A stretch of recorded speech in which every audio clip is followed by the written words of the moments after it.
ان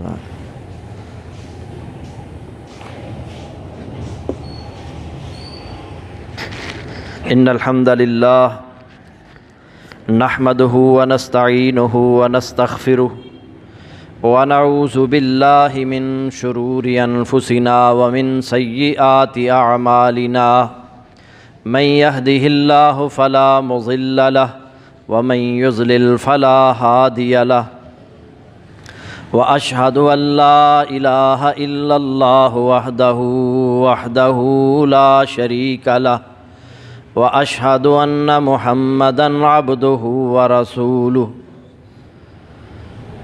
یا ایها الذین آمنوا اتقوا اللہ وقولوا قولا سدیدا یصلح لکم اعمالکم ویغفر لکم ذنوبکم ومن یطع اللہ ورسولہ فقد فاز فوزا عظیما یا ایہا الذین آمنوا اتقوا اللہ حق تقاتہ ولا تموتن الا وانتم مسلمون یا ایہا الناس اتقوا ربکم الذی خلقکم من نفس واحدہ وخلق منها زوجہا وبث منہما رجالا کثیرا ونساء واتقوا اللہ الذی تساءلون به والارحام ان اللہ کان علیکم رقیبا اما بعد فإن خیر الحدیث کتاب اللہ وخیر الہدی ہدی محمد صلی اللہ علیہ وسلم وشر الامور محدثاتها وکل محدثۃ بدعہ وکل بدعۃ ضلالہ وکل ضلالۃ فی النار اللہم صل علی محمد وعلی آل محمد کما صلیت علی ابراہیم وعلی آل ابراہیم انک حمید مجید اللہم بارک علی محمد وعلی آل محمد کما بارکت علی ابراہیم وعلی آل ابراہیم انک حمید مجید رب اشرح لی صدری ویسر لی امری واحلل عقدۃ من لسانی یفقہوا قولی رب زدنی علما رب اعوذ بک من ہمزات الشیاطین واعوذ بک رب ان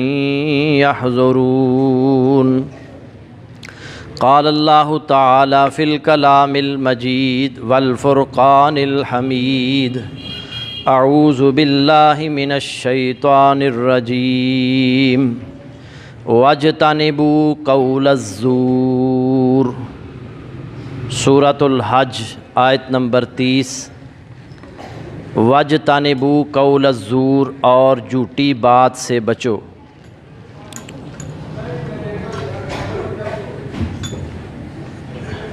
جھوٹ ایک سنگین گناہ ہے اور اس کی کئی اقسام ہیں، اس پر گفتگو کا سلسلہ جاری ہے۔ جھوٹ کی اقسام اور اس کی شکلیں جو پہلے بیان کی جا چکی ہیں، اللہ تعالیٰ پر جھوٹ باندھنا، نبی کریم صلی اللہ علیہ وسلم پر جھوٹ باندھنا، جھوٹا خواب بیان کرنا، اپنے باپ کی بجائے کسی اور کی طرف نسبت کرنا، یہ 4 جھوٹ کی اقسام بیان کی جا چکی ہیں اور ان کی سزائیں بھی بتائی جا چکی ہیں۔ 5ویں قسم ہے جھوٹ کی، ایک آدمی کے پاس کوئی نعمت نہیں ہے، پھر بھی وہ یہ ظاہر کرے کہ یہ نعمت میرے پاس موجود ہے، یہ بھی جھوٹ ہے۔ ایک آدمی کے پاس صلاحیت نہیں ہے، اہلیت نہیں ہے اس کام کے کرنے کی، لیکن وہ یہ ظاہر کرے کہ میرے اندر یہ صلاحیت موجود ہے، میرے اندر یہ اہلیت موجود ہے، یہ بھی جھوٹ ہے۔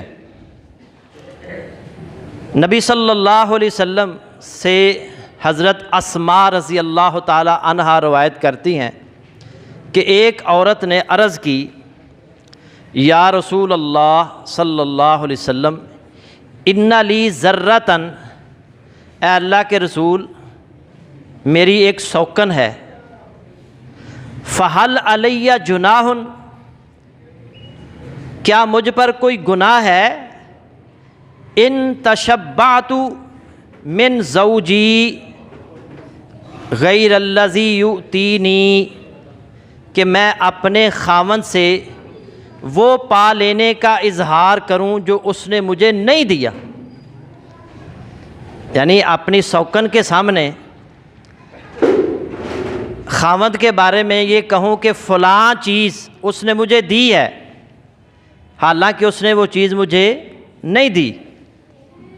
تو نبی صلی اللہ علیہ وسلم نے جواب دیا، آپ نے فرمایا المتشبع بما لم یعط کلابس ثوبی زور، اس چیز کے پا لینے کا اظہار کرنے والا جو اس کو نہیں دی گئی، جھوٹ کے دو کپڑے پہننے والے کی مانند ہے۔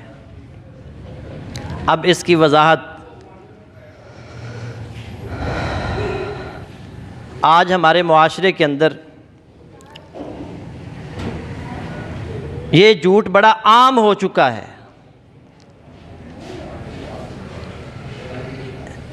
ایک شخص بتا رہا تھا کہ اس کے پاس اس کی مجلس میں نا ایک دوست آیا کرتا تھا اکثر، اب اس نے آتے ہی اپنی جیب سے نا گاڑی کی چابی اس ٹیبل پر رکھ دینی، اور کافی عرصے کے بعد ہمیں پتہ چلا اس کے پاس گاڑی نہیں ہے، چابی ہے، لیکن وہ یہ ظاہر کرتا تھا کہ میرے پاس گاڑی ہے۔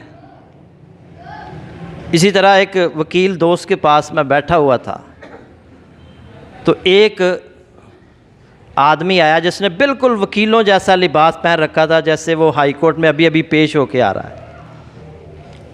انہوں نے اسے چائے شائے پلائی، چلا گیا، تو وہ ہنس کر کہنے لگے یہ بندے کو بڑا شوق ہے وکیل بننے کا، وکیل ہے نہیں لیکن یہ لباس پہن کر نا وکیلوں جیسا ہر روز ہائی کورٹ کے چکر لگاتا ہے، اور لوگ یہ سمجھتے ہیں یہ وکیل ہے۔ اسی طرح ہمارے معاشرے میں نا ایک آدمی ایک عالم ہے، اس کے پاس اتنا علم نہیں ہے، لیکن وہ چاہتا ہے کہ لوگ مجھے علامہ کہیں، مجھے خطیب ملت کہیں، مجاہد ملت کہیں، شیخ الحدیث کہیں، شیخ الحدیث و تفسیر کہیں، شیخ القرآن کہیں، یہ بھی جھوٹ ہے۔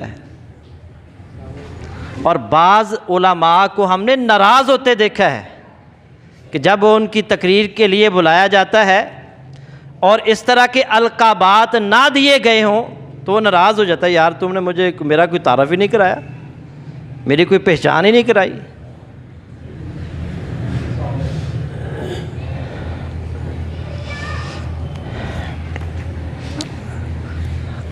یہ جھوٹ کی قسمیں ہمارے معاشرے، سی ویز آج کل نوجوان بناتے ہیں، آپ کسی نوجوان کی سی وی پڑھ لینا تو آپ حیران ہو گے، یار اتنی صلاحیتیں، اتنی خوبیاں، پھر بھی اس کو نوکری نہیں ملتی۔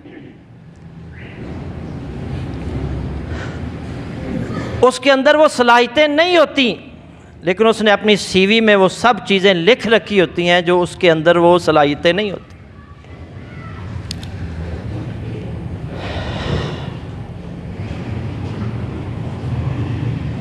اسی طرح ایک اور ہمارے معاشرے میں نے جو علمی لوگ ہوتے ہیں نا،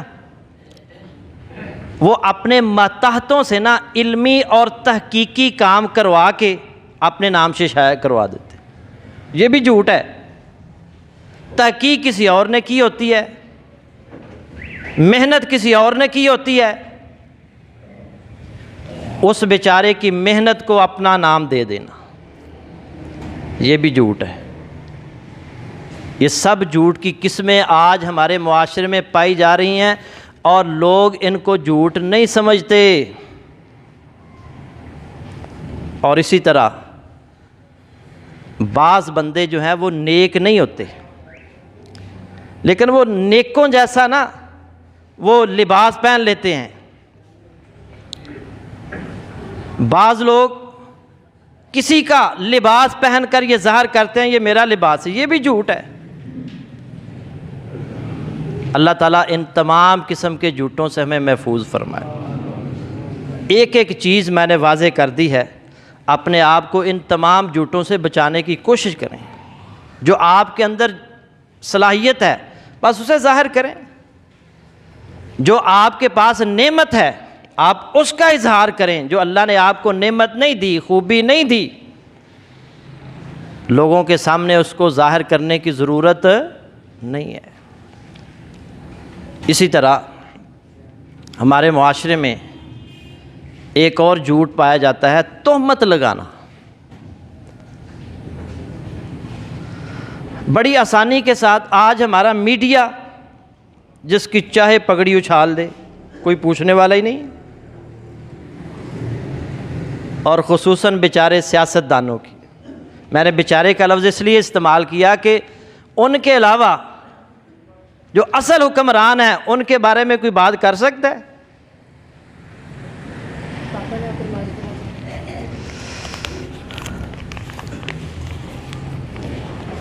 تہمت لگانا یہ عام ہو چکا ہے. یہ بھی جھوٹ کی ایک بدترین صورت ہے.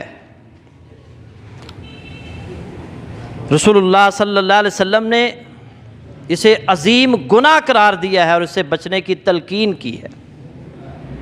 آپ نے فرمایا, سیدنا ابو ہریرہ رضی اللہ تعالیٰ عنہ راوی ہیں, ایاکم والظن فإن الظن اکذب الحدیث. ظن سے بچو کیونکہ ظن سب سے بڑی جھوٹی بات ہے. ولا تحسسوا, ایک دوسرے کی عیبوں میں کٹوں میں نہ لگے رہو. ولا تجسسوا, ایک دوسرے کی جاسوسی نہ کیا کرو.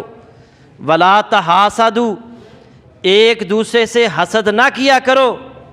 ولا تدابروا, ایک دوسرے سے قطع تعلقی نہ کیا کرو. ولا تباغضوا, ایک دوسرے سے بغض نہ رکھا کرو. کونوا عباد اللہ اخوانا, اللہ کے بندو بھائی بھائی بن جاؤ. یہ جو حدیث ہے نا, اس میں الظن سے مراد بعض علماء نے کہا ہے اس سے مراد تہمت ہے. ایک آدمی کے اندر وہ گناہ موجود ہی نہیں ہے, آپ اس کے بارے میں تہمت لگا دیتے ہیں کہ یہ فلاں زانی ہے, فلاں شرابی ہے, فلاں جھوٹا آدمی ہے.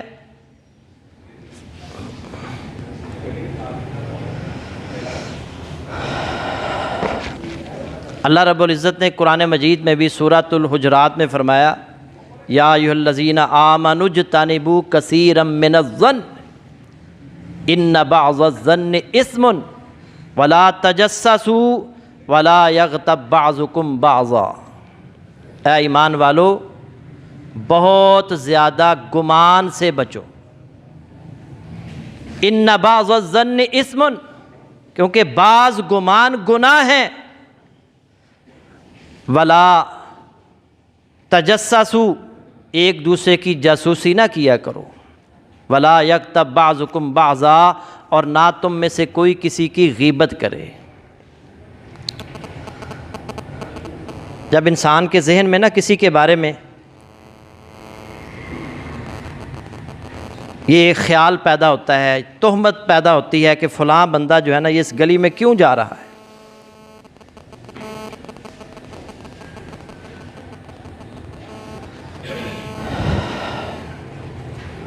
اگر وہ اس کی تحقیق شروع کر دے اور ثابت ہو جائے کہ واقعی یہ اس کے اندر گناہ موجود ہے، پھر وہ آگے بیان کرے گا تو یہ غیبت ہو جائے گی۔ کسی پر تہمت نہیں لگانی، اور خصوصاً زنا کی تہمت لگانا پاک دامن بولی بالی مومنہ عورتوں پر، جس کی بڑی سزا اللہ رب العزت نے قرآن میں فرمائی ہے۔ اللہ رب العزت نے فرمایا والذین یرمون المحصنات ثم لم یأتوا بأربعۃ شہداء، جو لوگ پاک دامن عورتوں پر زنا کی تہمت لگاتے ہیں پھر وہ 4 گواہ نہیں لاتے، فجلدوہم 80 جلدہ، انہیں 80 کوڑے لگاؤ، ولا تقبلوا لہم شہادۃ ابدا، ان کی گواہی کبھی قبول نہ کرو، وَأُولَئِكَ هُمُ الْفَاسِقُونَ، اور یہی لوگ فاسق ہیں۔ 3 سزائیں اللہ رب العزت نے سنائی ہیں۔ پہلی سزا یہ ہے کہ ان کو 80 کوڑے لگائے جائیں۔ جب سیدہ عائشہ رضی اللہ تعالی عنہا پر منافقین نے تہمت لگائی تھی تو 3 مخلص صحابہ بھی ان کے ساتھ شامل ہو گئے تھے، حمنہ بنت جہش، مستہ بن اساسہ اور حسان بن ثابت، اور پھر ان 3 صحابہ کو، مخلص صحابہ کو کوڑے 80 کوڑے لگائے گئے تھے۔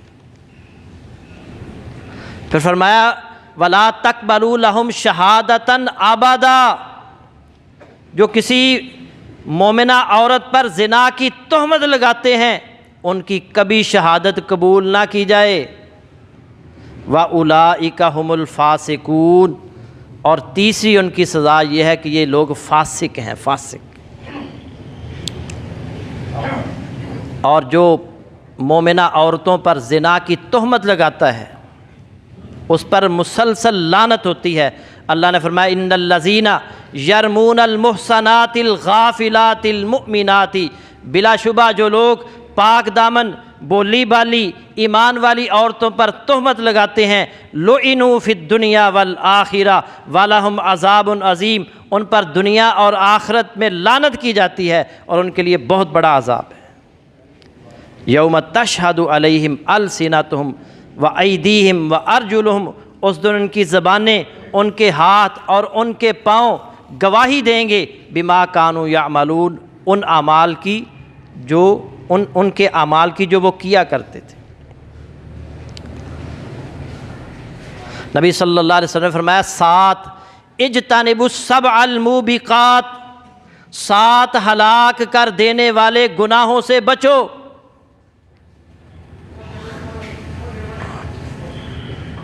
الشرک باللہ، جو 7 ہلاک کر دینے والے گناہ ہیں ان میں پہلے نمبر پر آپ نے فرمایا شرک، والسحر، اور جادو، وقتل النفس، کسی انسان کا ناجائز قتل، واکل الربا، سود کھانا، واکل مال الیتیم، یتیم کا مال کھانا، وتولی یوم الزحف، اور جنگ کے دن پیٹھ پھیر کر بھاگ جانا، وقذف المحصنات المؤمنات الغافلات، اور پاک دامن بولی بالی مومنہ عورتوں پر تہمت لگانا۔ یہ 7 ہلاک کر دینے والے گناہ ہیں، ان میں سے ایک یہ بھی ہے۔ حضرت عمر فاروق رضی اللہ تعالیٰ عنہ کا دور حکومت تھا،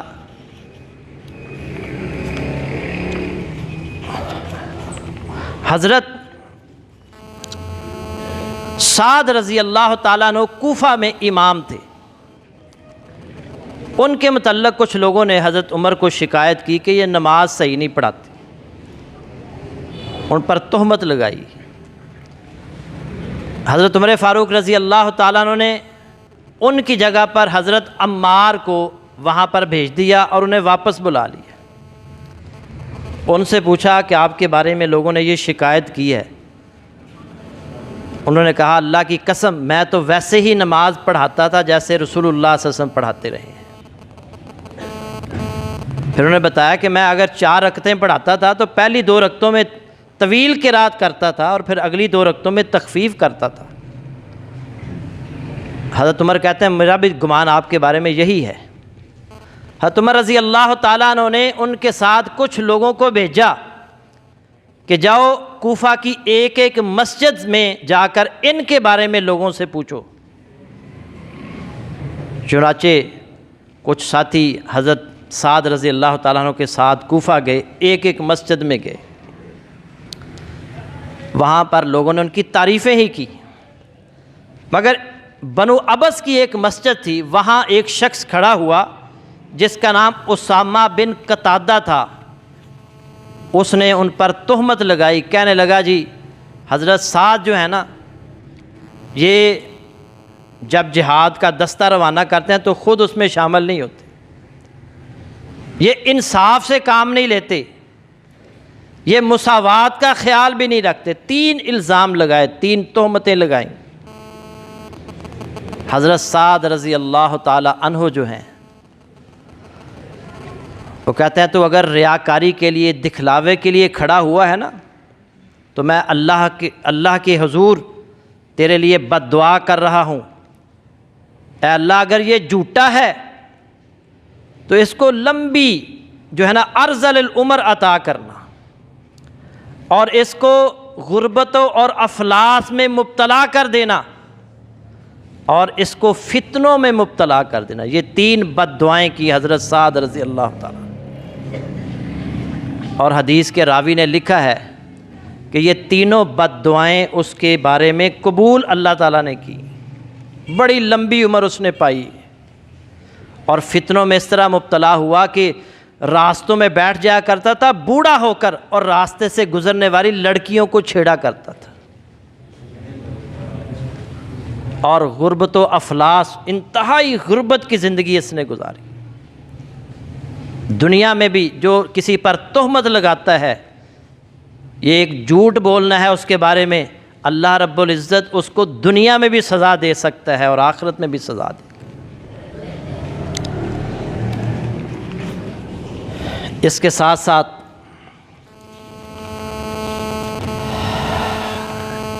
ایک اور گناہ جو ہمارے معاشرے میں عام ہے، اور وہ ہے مال کی خاطر جھوٹی قسم اٹھانا۔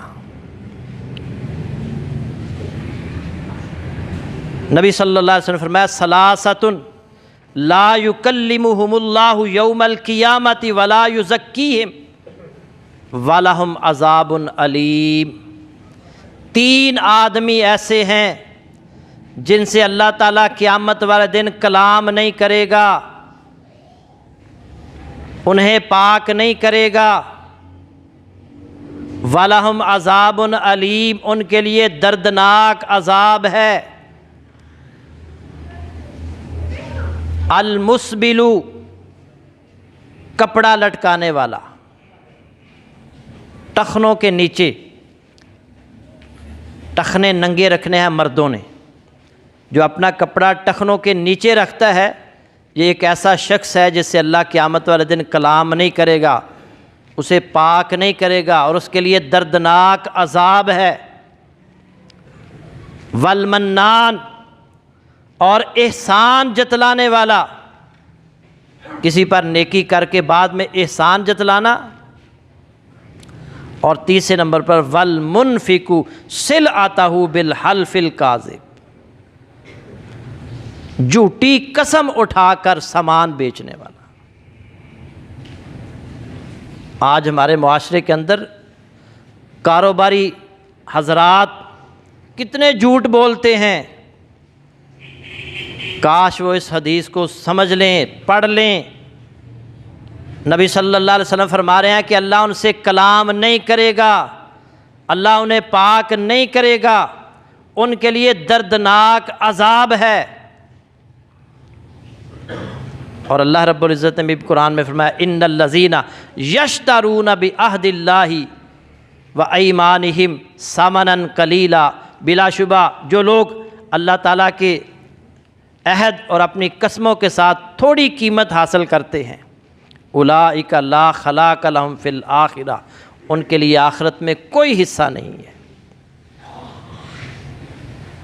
تھوڑا سا فائدہ حاصل کرنے کے لیے قسم اٹھانا، اللہ فرما رہے ہیں ان کے لیے لا خلاق لہم فی الآخرۃ، آخرت میں ان کا کوئی حصہ نہیں ہے، ولا یکلمہم اللہ، اللہ ان سے کلام نہیں کرے گا، ولا ینظر الیہم یوم القیامۃ، اور قیامت والے دن ان کی طرف نہیں دیکھے گا، یعنی نظر رحمت سے نہیں دیکھے گا، ولا یزکیہم، اور انہیں پاک نہیں کرے گا، وَلَهُمْ عَذَابٌ علیم، اور ان کے لیے دردناک عذاب ہے۔